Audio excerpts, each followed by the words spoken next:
Let's go into second base. You picked again one of my favorite players is Edgardo Alfonso, Yeah. who he could hit the heck out of that ball and put it anywhere he wanted to, opposite field.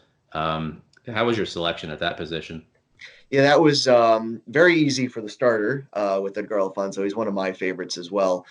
Clutch hitter, steady fielder. He at the beginning of his career, he kind of moved position to position. He started, I think, as a third baseman, then moved to second. I think they used him. They may have used him at shortstop, and eventually he settled on at second base, and that was a great spot for him. And if not for like the back injuries, I think he would have. He could have, added to his Mets legacy.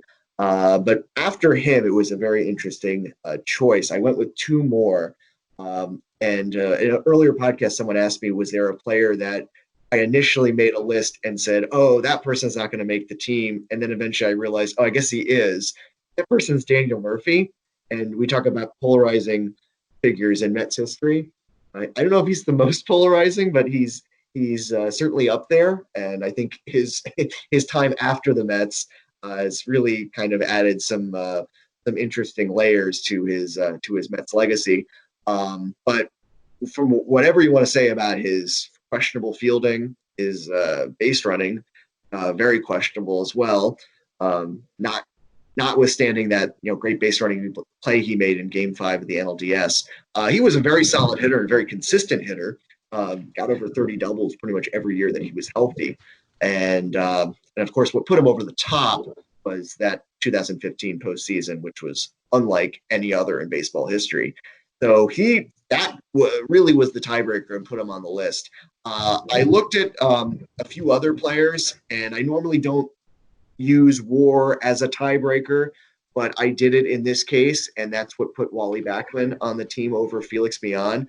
That was a tough selection, but I think Wally Backman, not only just for the way that he did, at the plate and on the field, but again, kind of another attitude player that the 86 Mets kind of needed.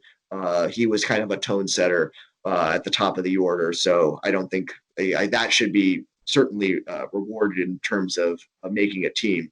Felix Millan, as far as 1973, was very important. And it was unfortunate because he had an injury that really cut his career short.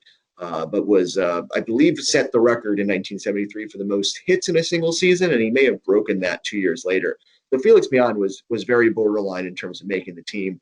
But I went with Wally Backman, and I couldn't have an argument if someone wanted to say Felix Millan. And they've had some other good second basemen too. I mean, Doug Flynn was a very good, again, a good fielding second baseman who came over from the Reds. Yeah. In the Seaver trade. Right. So we lost Seaver, but gained Doug Flynn. And he was part of those 1980s teams, late 70s, early 80s that weren't very good, but had some decent players on it. Dave Kingman, Doug Flynn. You can go down the list.